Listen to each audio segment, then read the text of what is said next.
La puerta de la antigua casa en el barri vell de Girona se abrió de golpe, y el viento del tramuntana me azotó la cara como una bofetada de reproche. «Miguel, coño, llegas tarde». «¿Has venido a pie desde la estación o qué?», y gritó Juan desde el umbral, su risa ronca cortando la niebla del atardecer como un cuchillo catalán. Pero no era a él a quien miré primero, mis ojos se clavaron en la silueta alta y oscura que se recortaba detrás. Fernando, su hermano mayor, con una mirada que prometía tormentas y secretos que nadie en esa familia devota querría confesar jamás. Girona siempre me había parecido un laberinto de piedra y río, un lugar donde el pasado medieval se enreda con el presente como las enredaderas en las murallas del siglo XIV. Había llegado esa tarde de Barcelona, huyendo de mi propia rutina asfixiante en la Facultad de Arquitectura, para pasar el fin de semana con Juan, mi amigo desde la infancia compartida en las playas de la Costa Brava. Éramos inseparables en el instituto, él, el alma fiestera que organizaba las mejores barbacoas en la playa de Tossa, y yo, el soñador que dibujaba planos imposibles de catedrales flotantes. «Ven, tío, mi casa es tu casa», me había dicho por teléfono, con esa jerga catalana que siempre me hacía sentir en casa, aunque mi acento andaluz del sur chirriara como un flamenco fuera de tono.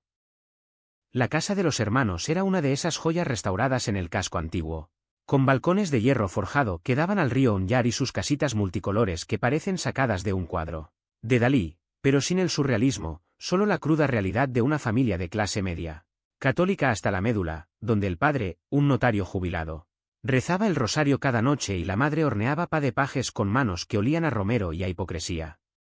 Juan me arrastró al salón, donde el fuego crepitaba en la chimenea de piedra, y me sirvió un vaso de cava brut que burbujeaba como mis nervios. «Salud por los viejos tiempos». «Mañana te llevo a ver la catedral, pero hoy, fiesta en el Pompidou», anunció, guiñándome un ojo. Fernando estaba allí, sentado en el sillón orejero de cuero raído, con un libro de poesía de Lorca abierto en las rodillas, pero sus ojos no leían, me devoraban. Era mayor que Juan por 5 años, 32 contra mis 27, y llevaba esa aura de misterio que solo los primogénitos catalanes parecen heredar, alto, delgado como un ciprés de la Garrocha, con el pelo negro revuelto que le caía sobre la frente y una barba incipiente que sombreaba una mandíbula que podría tallar mármol. Trabajaba como restaurador de arte en el Museo de Historia de Cataluña, un oficio que le permitía pasar horas en silencio con frescos renacentistas, pero yo sospechaba que era su forma de esconderse del mundo. «Hola, Miguel», dijo con una voz grave, como el tañido de las campanas de la Basílica de San Feliu, extendiendo una mano que enganchó la mía un segundo de más. Su piel era cálida, áspera por el trabajo manual, y en ese roce inocente, sentí un chispazo que me recorrió la espina dorsal como un rayo en la tormenta del Montseny. Cenamos en la cocina, esa estancia laberíntica con azulejos de cerámica de la Bisbal que contaban historias de azulejos morunos, traídos de Granada por abuelos exiliados. La madre, doña Carmen, sirvió escudella con botifarra y monjetes, hablando sin parar de la próxima procesión de Semana Santa y de cómo los jóvenes de hoy se pierden en vicios modernos. Juan reía, contándome anécdotas de su último ligue en un bar de la Rambla de Girona, pero Fernando callaba, pinchando su plato con una intensidad que me ponía la piel de gallina. Bajo la mesa, sus rodillas rozaron las mías por accidente, o no, y juro que el aire se cargó de electricidad, como antes de una gota fría en la planicie de Lleida. Esa noche, después de que Juan se emborrachara con el orujo de las montañas y se desplomara en el sofá del salón, yo subí a la habitación de invitados en el ático, una buhardilla con vigas de roble vistas y una ventana que daba a las luces titilantes del río. No podía dormir. El silencio de Girona es engañoso, se oye el murmullo del Onyar, el eco lejano de un fado portugués de algún vecino insomne, y el latido propio del corazón traicionero.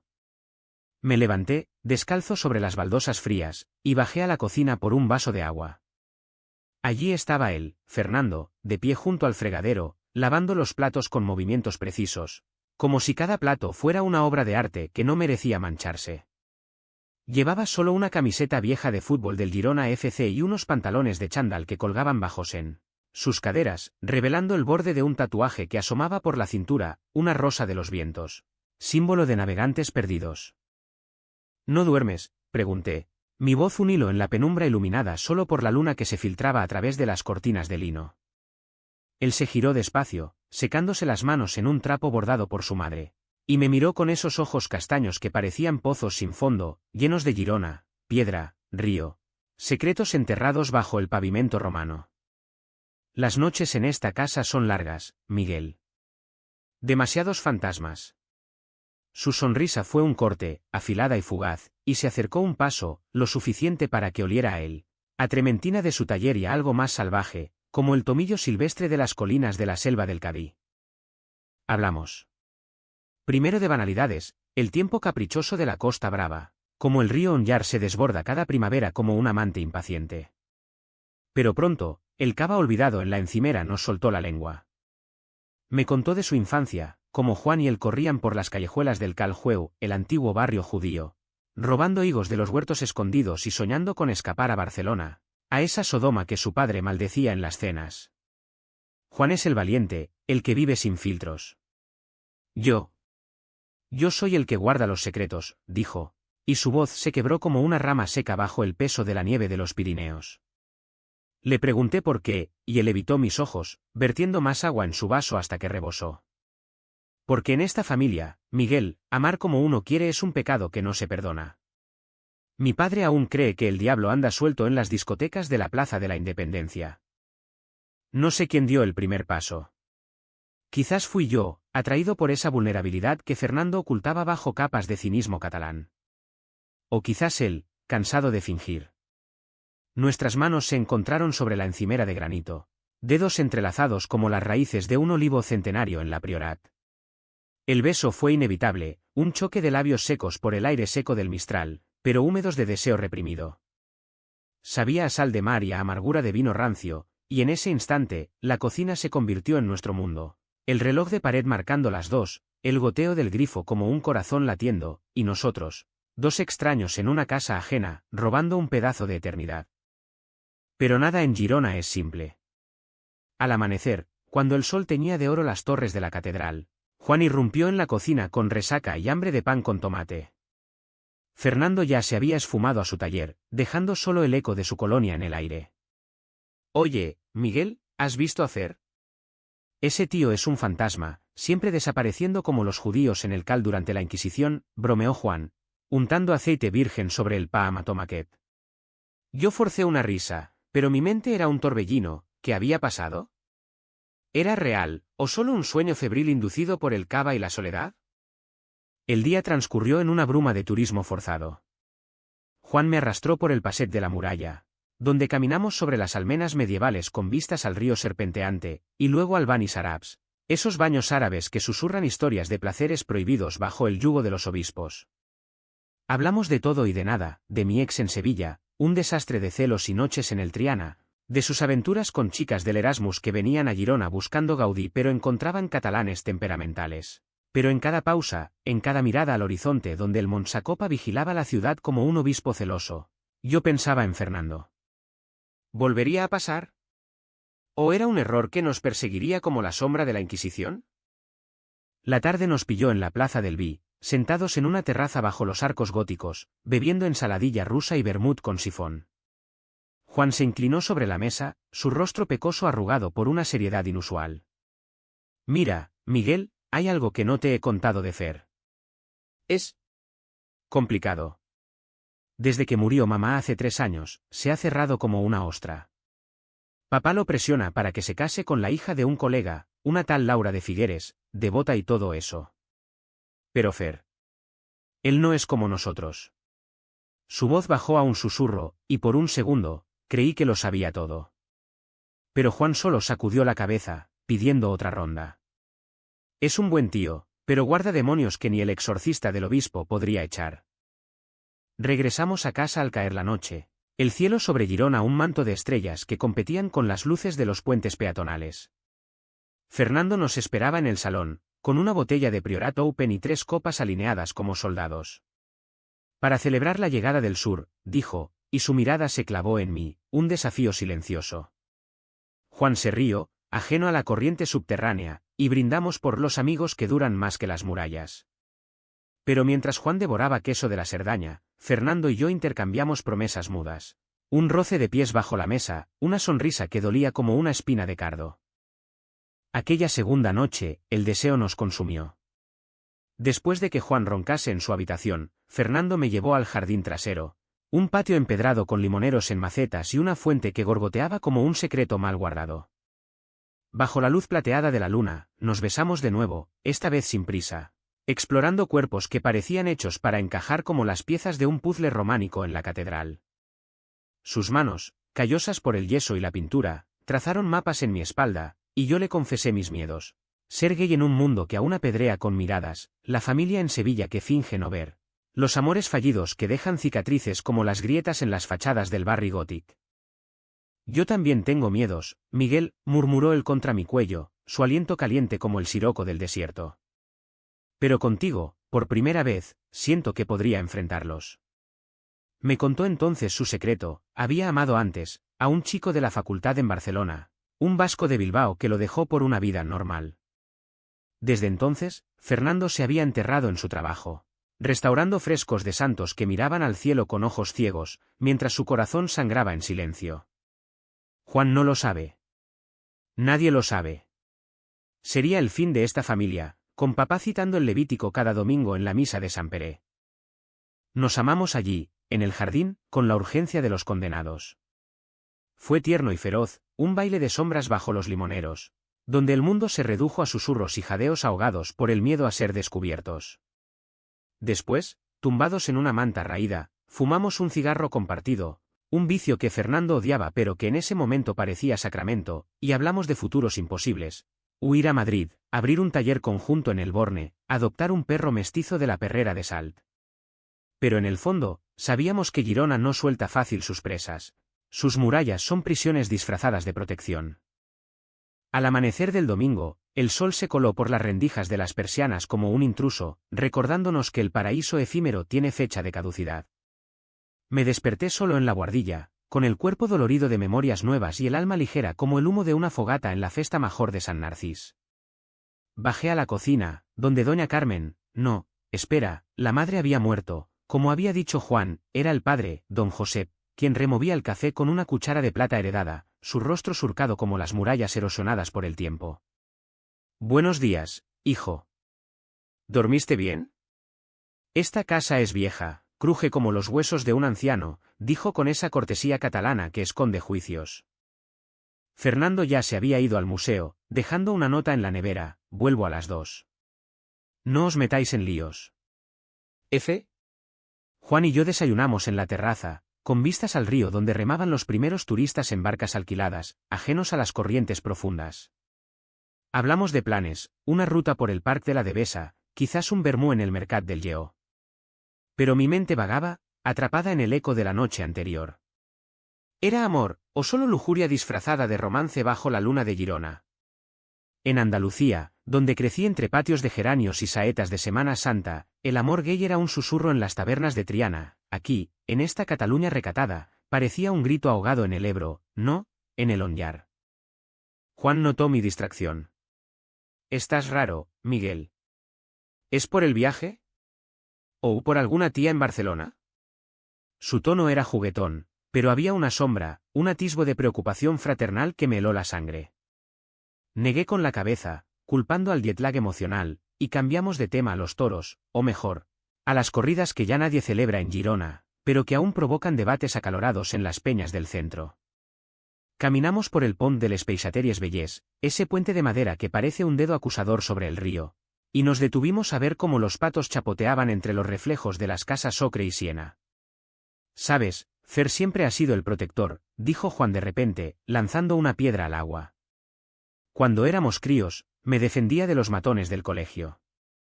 Pero ahora. Creo que necesita que alguien lo defienda a él. Llegamos al museo a la hora convenida. Fernando nos esperaba en la entrada, con su bata blanca manchada de polvo ocre, como un pintor renacentista resucitado. «Venid, os enseño algo especial», dijo, y nos guió por pasillos laberínticos llenos de vitrinas con monedas romanas y tapices medievales que olían a moho y a historia prohibida.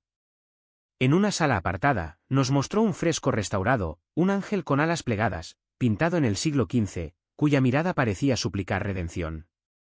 Este ángel era gay, lo sé, bromeó Fernando, pero su voz tembló.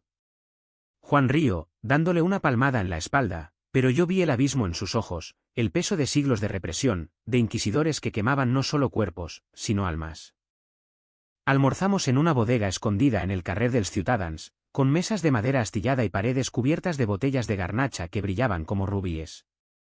Pedimos butifarra con monjetes, esa fritanga reconfortante que sabe ahogar, y vino tinto de la do Emporda que nos soltó las lenguas. Juan contó chistes subidos de tono sobre los obispos de la Seu d'Urgell, pero Fernando y yo jugábamos a un juego peligroso, pies rozándose bajo la mesa, miradas que duraban un latido de más, promesas codificadas en brindis. Por los planes inesperados, murmuró él, alzando su copa hacia mí, y Juan, ajeno, chocó la suya con un Visca Cataluña, que resonó como un trueno lejano.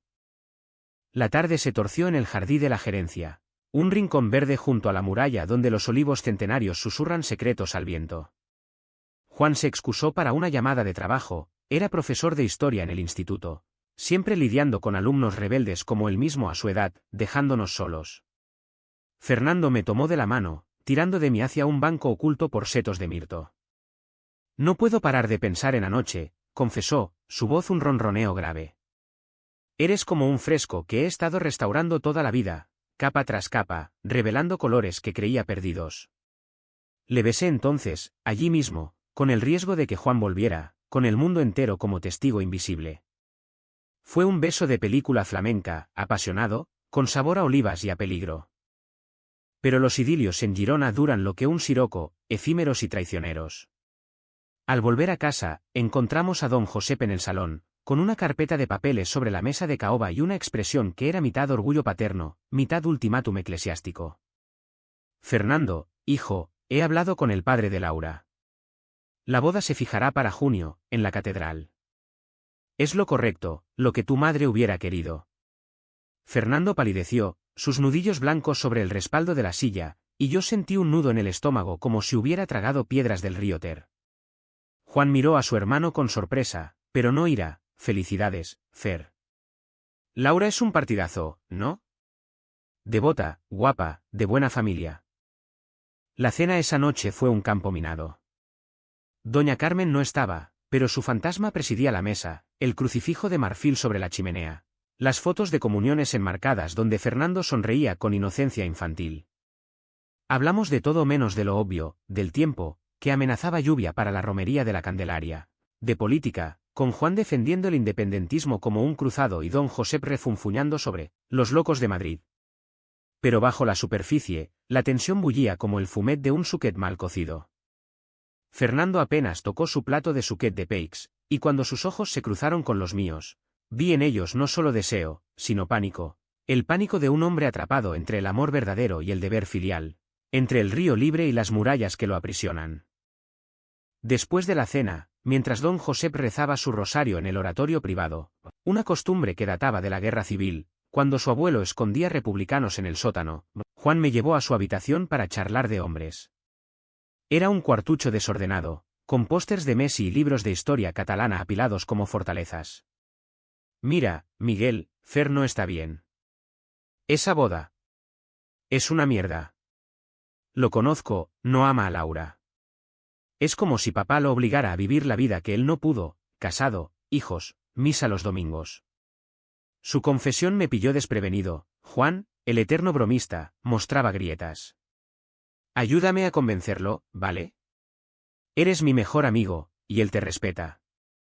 Asentí, pero mi corazón latía con traición. ¿Cómo confesar que ya estaba involucrado, que el respeto era un eufemismo para un lazo que nos ataba en la oscuridad? Esa noche, Fernando subió a la guardilla. La puerta crujió como un secreto revelado, y él entró, cerrándola con un clic que sonó a sentencia. No puedo casarme, Miguel. No con ella. No cuando te tengo a ti. Nos fundimos en un abrazo desesperado, cuerpos entrelazados en la cama estrecha, donde el amor se volvió refugio contra la tormenta. Hicimos el amor con la urgencia de los prófugos, susurros en catalán que no entendía del todo, et bull, noi. Et bull més que a res, y yo respondiendo en mi andaluz ronco, prometiendo mundos que no controlaba. Pero el amanecer trae verdades crueles. Al día siguiente, lunes, mi último en Girona, todo se desmoronó. Juan me despertó temprano, con el rostro desencajado. He visto algo, Miguel. Anoche, en el jardín. ¿Qué coño pasa con Fer? Su voz era un hilo de ira contenida, Y en sus ojos vi no solo sorpresa, sino dolor, el dolor de la traición fraternal, de un secreto que salpicaba a la familia entera. Intenté negar, balbucear excusas sobre solo hablamos, pero Juan no era tonto. Eres mi amigo, joder. ¿Y te acuestas con mi hermano? ¿Bajo mi techo? Gritó, y el eco resonó por la casa como un tambor de la sardana en llamas. Fernando apareció en el umbral, pálido como un fantasma del Cal Jueu. Déjalo, Juan. Es mi culpa. Pero Juan no escuchaba, su rabia era un torrente, como el Onyar en crecida. Tú, el perfecto. El que restaura arte sagrado mientras follas a escondidas. ¿Y papá? ¿Qué dirá cuando se entere? Nos destruirá a todos. Las palabras volaron como puñales, acusaciones de egoísmo, de manchar el nombre familiar, de ser como esos maricones que el cura denuncia en el púlpito. Yo me quedé mudo, el corazón hecho trizas, viendo cómo el lazo de amistad con Juan se rompía como un puente de madera bajo el peso de la verdad. Fernando intentó mediar, pero Juan lo empujó, un gesto de violencia contenida que heló la habitación. Salid de aquí. Los dos. No quiero veros. Corrimos escaleras abajo, yo con la maleta a medio cerrar, Fernando con el rostro surcado de lágrimas que no derramaba desde la muerte de su madre. En la calle, bajo el arco de San Domènec, nos abrazamos en silencio, el mundo de Girona girando indiferente, turistas sacando fotos al río, vendedores de castañadas asando castañas en braseros humeantes. Vuelve a Barcelona, Miguel. Yo. Arreglaré esto, murmuró él, pero su voz era un adiós disfrazado. Huí de Girona como un ladrón en la noche, el ave a Barcelona devorando kilómetros de viñedos empordaneses mientras yo devoraba mi culpa. 2 semanas pasaron en un borrón de clases en la UPC, noches en bares del Raval donde el tecno ahogaba los recuerdos, y mensajes de Fernando que llegaban como gotas en un techo agujereado, te echo de menos. Juan no habla conmigo. Papá sospecha. Cada te quiero suyo era un bálsamo y una herida, recordándome que el amor en España, en esta España de rosarios y banderas esteladas, no es un derecho, sino una batalla. Juan me bloqueó en todo, WhatsApp, Instagram, hasta el email de la uni. Su silencio era ensordecedor, un muro más alto que las del Barry Bay. Intenté llamarlo una vez, desde un locutorio cutre en el Gothic, pero colgó al tercer tono. Traición, Miguel. Eso es lo que has hecho. A mí, a Fer, a la familia. Sus palabras finales, escupidas por teléfono, me persiguieron como el Mistral, acusaciones de oportunismo, de usar la amistad para un polvo fácil. Me sentía sucio, como si hubiera profanado un altar en la Basílica del Pi. ¿Era verdad? ¿Había ido a Girona por Juan, o por esa intuición que me decía que Fernando sería mi destino? El clímax llegó un mes después, en pleno otoño, cuando las hojas de los plátanos en la Rambla de Girona se tiñeron de rojo como sangre de toro. Recibí un mensaje de Fernando, ven. Es ahora o nunca. Estación, 8 de la tarde. El corazón me martilleó como las tambores de la Patum de Berga. Tomé el tren de nuevo, el paisaje de la Costa Brava desfilando como un montaje de recuerdos. Calas rocosas donde habíamos soñado, viñedos donde el vino sabía a promesas rotas. Girona me recibió con lluvia fina, el Onyar hinchado y gris, reflejando las luces borrosas de los puentes como lágrimas en un espejo. Él estaba allí, bajo el reloj de la estación, con un abrigo negro que lo hacía parecer un poeta maldito de los años 20, como aquellos que Federica Montseny defendía en sus panfletos anarquistas. No hablamos, solo caminamos, hombros rozándose, hacia el Pont de Ferro, ese puente de hierro Eiffel que une orillas como amantes separados. La lluvia cesó, y la luna salió, plateada y acusadora, iluminando las casas del río con un fulgor espectral. He roto el compromiso, dijo al fin, deteniéndose en medio del puente.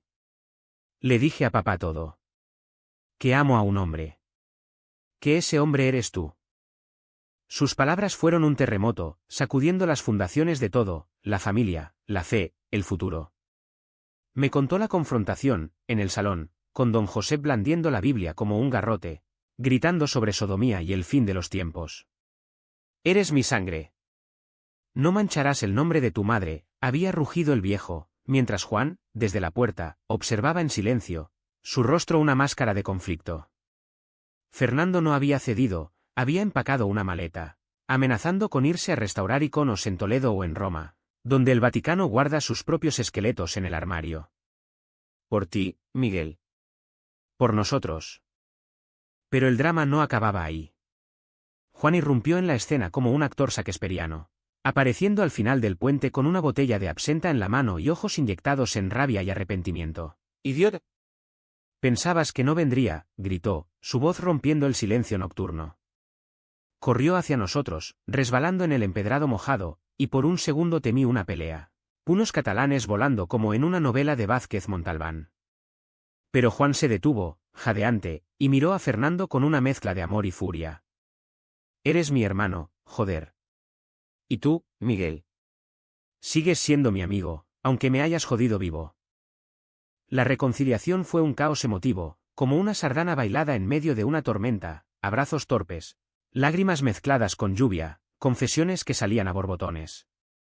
Juan admitió su propio secreto, un flirt con un compañero de trabajo, un profesor vasco que lo hacía cuestionar todo, y por primera vez, los hermanos se miraron sin barreras. No como protector y protegido, sino como iguales en la vulnerabilidad. Os odio por hacerme esto, sollozó Juan, pero os quiero más. Don Josep, alertado por un vecino fisgón, llegó minutos después, su figura encorvada bajo un paraguas negro, el rostro una ruina de tradiciones rotas. El viejo no gritó esta vez. Se limitó a mirar a su hijo mayor, luego a mí, y finalmente al río que fluía impasible bajo nosotros. Dios prueba a los suyos, Fernando. Pero el amor. El amor verdadero no es pecado si viene del corazón. Sus palabras fueron un milagro laico, forjado en décadas de viudez y soledad, donde había aprendido que la rigidez es el verdadero demonio. Abrazó a Fernando, un abrazo rígido al principio, luego flojo como el de un padre que suelta las riendas. Juan y yo nos unimos, un cuarteto improbable bajo la luna de Girona, familia reescrita, no por sangre, sino por elección. No fue un final de cuento de hadas. Don Josep tardó meses en aceptar del todo, asistiendo a misas donde el cura liberal de San Nicolau predicaba sobre amor inclusivo. Juan y yo reconstruimos la amistad en barbacoas incómodas y viajes a la Costa Brava, donde el mar lava pecados. Fernando y yo nos mudamos a un piso en el Eixample de Barcelona, un ático con balcón a la Sagrada Familia, donde restauramos no solo arte, sino vidas, yo diseñando espacios care-friendly, él pintando murales de ángeles con alas rotas que vuelan libres. Girona quedó atrás como un capítulo, pero volvemos cada otoño, al Pont de Ferro, donde todo empezó y casi acabó. Allí, bajo la misma luna, nos besamos sin miedo, el río testigo de que los planes inesperados pueden ser bendiciones disfrazadas.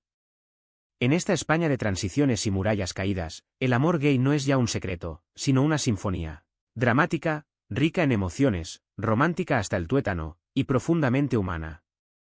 Porque al final, como dice el poeta Foix, el amor es un río que no se atura, un río que arrastra todo, odios, miedos, y nos deja en la orilla, limpios y enteros.